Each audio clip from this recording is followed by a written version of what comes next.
So, Luton got some different type of news yesterday.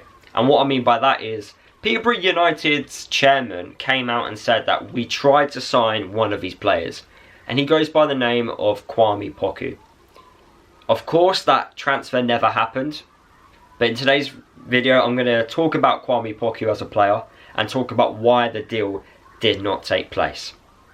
But before I do, please drop a like on today's video, comment below your thoughts on the situation, and if you're new to the channel, please subscribe. So, Kwame Poku, what do we know about him? Well, 23 years old, right-sided winger. Can also play as a left-sided winger, and he can also play as a number 10. Last season in League One, he got 18 goal contributions. Very impressive for a player that would have been 22 at the time. He's only just turned 23. He's played 120 times for Peterborough, and he's got 42 goal contributions. Averages around 1 every 4 games. Not too bad, but definitely someone with a lot of potential and someone who could probably perform even better than what he did last season. So far this season, he's played 4 games and he's got 2 goals, so he's already off the mark. What stands out when you watch him in Poku is his dribbling ability, his determination, and definitely his end product and how composed he is on the ball. So, do I think it's worth signing someone of this calibre? From what I've seen from highlights, I'm not going to lie, I haven't been watching 90-minute games of Peterborough, but what you've seen on the EFL highlight shows, he does look like a player that won't be playing in League One for many years. He's gonna get a move somewhere, whether that's going to be in January in this upcoming, well, in this next January transfer window, or at the end of the season. I can see him definitely moving on. The Peterborough United's chairman did say in his podcast that Luton were not the only club to be looking at him or ask questions about him. He did have a few other clubs inquiry about him, but Luton were the one that came in very last minute. But it did get rejected. Now, the fee that's been reported was £2 to £3 million for Kwame Poku, which Peterborough said no.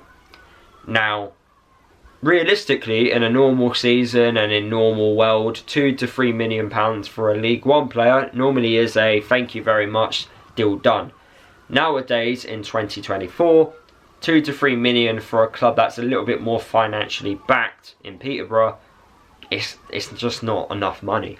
And the only way we could have tempted, and the Peterborough United's chairman did come out and say, was if Luton was to offer £6 to £7 million. Which could Luton afford? Technically, yes. Now, I understand this argument which the Luton, the chairman and the owners have all come out and said about the financial structure at Luton. Every decision they make, it's for the long-term basis of the football club, especially when it comes to recruitment. I completely understand, but to spend an extra £3 million on a 23-year-old who's got real potential, I don't see how that could have been bad business. But this is what happens when you leave things last minute and also don't replace players before they leave the football club. Now, a lot of people may say to me, Lewis, no one could have thought Ogbeni would be leaving the football club. Yeah, you may be right. However, Ipswich come in for a fee and go, right, we want Ogbeni. Luton have the power. He's under contract. Luton can go, we'll allow him to leave the football club only if we can get a replacement in. Because what's happened is, we've allowed him to go without finding a replacement. We've allowed 3 attacking players to leave the football club but not got a replacement in. I hope that doesn't bite us. I really hope that doesn't come back to hurt us until January. Because already we've started the season off very slow. And I don't want this video to be repeating the same old information which I have done over the last week or so. But that's what's happened realistically. And also, Peterborough said the same thing. Peterborough said, and the Peterborough United chairman came out and said, because it's very last minute, we can't say yes to like a £2 to £3 million bid because we don't have enough time to get our own replacement in. And it's basically like a yo-yo effect. One club gets hit another club gets here, another club gets here, and it just goes down the chain until someone gets massively impacted. Or that chain gets stopped when the club doesn't do a certain thing. And that's when it stopped with Luton, because we didn't replace the player. Frustrating, because I do think Kwame Poku, like I've said, when looking at him, you look at this, you know, the data, the stats data, he looks the real deal. And he looks like a player that's going to have a really good first half of the season for Peterborough, especially with the way they play. They play very attacking football. They like to get the ball out wide to their wingers. They like their wingers to be really creative, have a lot of freedom, and cause havoc upon League One defences. Are Peterborough going to be one of the teams that are going to be up there come the end of the season? I do think they will be, but there's a lot of competition in League One, as we already know. Wrexham, Bolton, Stockport County, Birmingham, Rotherham, Barnsley. There's a lot of teams there who all want promotion as well. Some of them are not going to get promotion, so it's worth to look at these football clubs who are going to have good players, and Luton to go, actually, why don't we take you? Why don't we take you? But if we're going to have that attitude, if we're going to have that mentality, we need to show a bit of this in order to get them in. And unfortunately, in that last minute deal to try and get Kwami Poku in, we didn't show a little bit more ambition in terms of finance. Now, I'm not someone who goes, we have to spend the money. I'm far from that. However, I'm someone who speaks highly on replacing players that you don't have.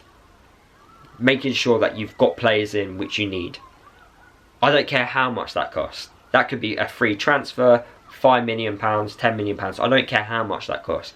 You've got to replace players which you need. You need 2 players in every position. And because we didn't sign Kwami Poku, we're now very limited in our system, in our formation. We don't have many wingers. A lot of the fan base are screaming, let's play 4 at the back, let's play with wingers, let's be a little bit attacking. We've limited ourselves. So I feel like now we are going to be playing a back 3. We are going to be playing with 3 centre halves, with 2 wing backs, and then it's going to be a very competitive midfield because we've got a lot of centre mids at the football club now. That's what I think is going to happen going forward with 2 strikers up top. I could be wrong. Millwall could cause us a few surprises. I'm pretty sure we'll talk about that closer to the Millwall game. But yeah, not signing a winger limits you to be adaptable in playing multiple formations. We could have got this deal done, in my opinion, but we allowed a player to go without replacing. That's football. But yeah, those are my thoughts, guys. I thought Kwami Poku would have been a good one to get, but we didn't. Let me know your thoughts on the situation. Subscribe to the channel if you're new, and I'll see you guys in the next video.